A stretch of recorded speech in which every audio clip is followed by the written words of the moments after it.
Hello everyone, I hope you're doing well. So today we will have a look at another poem by Kamala. This is The Invitation. So let's begin. In this poem you will find that the narrator is constantly struggling between love and death. Like she wants to be loved, she wants to love, and she also wants to commit suicide because this experience that love is giving her is not proving to be as positively as she expected. So you can see the mental struggles that she goes through.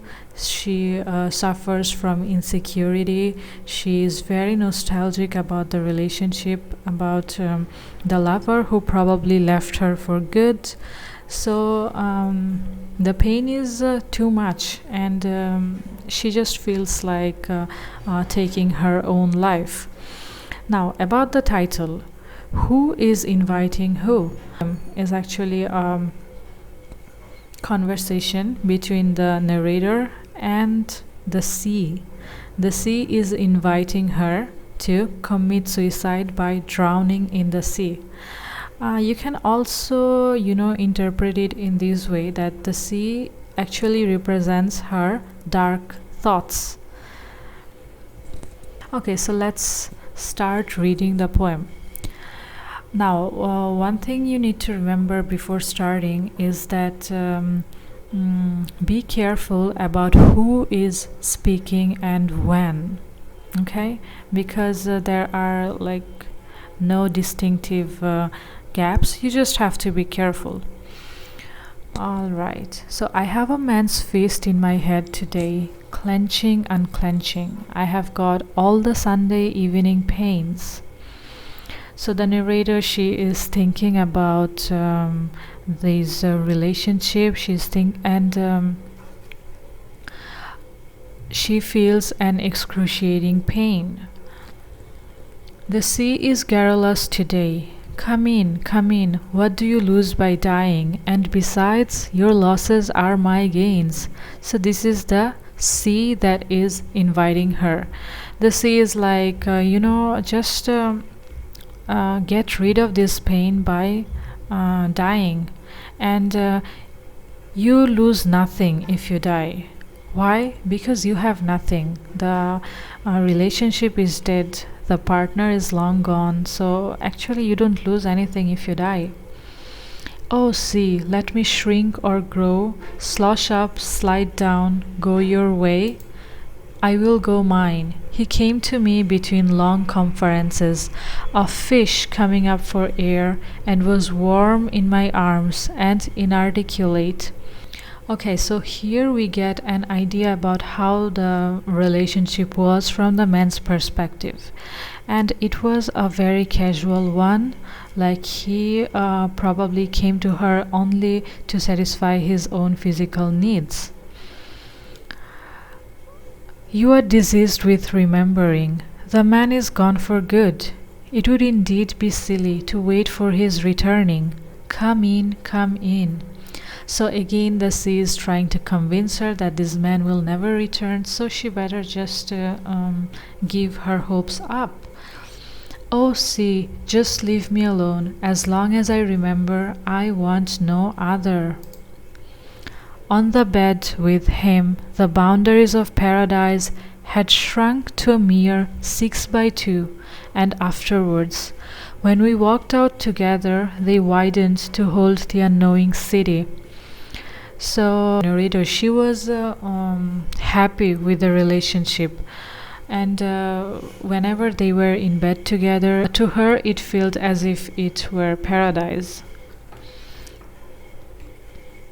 And in me, cries the sea, think of yourself lying on a funeral pyre with a burning head. Just think.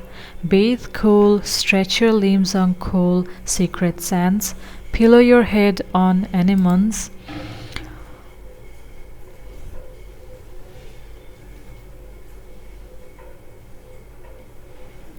Three, two, one, go. And in me, cries the sea, Think of yourself lying on a funeral pyre with a burning head. Just think. Bathe cool, stretch your limbs on cool secret sands. Pillow your head on anemones. Alright, so the sea again is trying to lure her, and the sea says that, instead of a natural death, this suicide will be better for you. Because after death, people who follow Hinduism, they cremate the dead body, and instead of burning, the sea argues that it would be better if the narrator just stays in the cool water, in the cold water, instead of burning in the fire. So this death seems far more promising and far more comfortable than, just lying on a funeral pyre. All through that summer's afternoons, we lay on beds, our limbs inert, cells expanding into throbbing suns. The heat had blotted our thoughts. So again, she is being nostalgic. Please end this whiplash of memories, cries the sea. For long I've waited for the right one to come, the bright one, the bright one, the right one to live in the blue. The invitation of the sea is still on. The sea wants the narrator to end these thinking about these memories, like they might be good memories, but ultimately they are just causing her more mental trauma.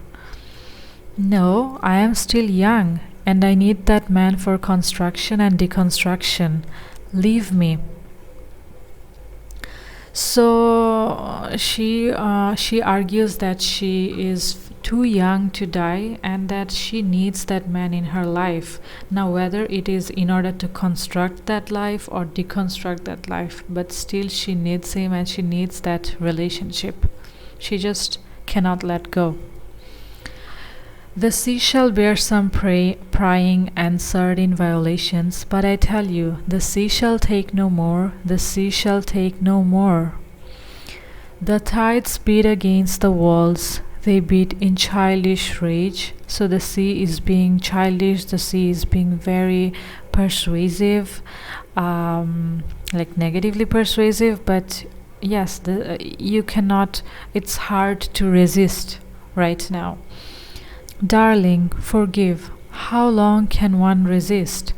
So this last line, it gives you an idea that she just cannot fight anymore, and she probably will give in to the sea's invitation. She will probably accept the sea's invitation.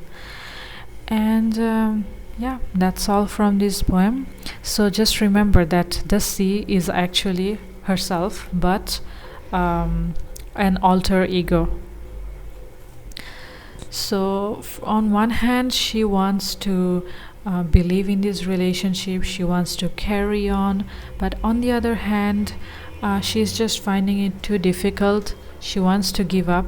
So her darker thoughts, they are urging her to end the pain by taking her own life. Alright, so that was all. I hope you liked the poem, and if you have questions, you can leave them in the comment section, or if you have observations, you may share them with me. Have a good day.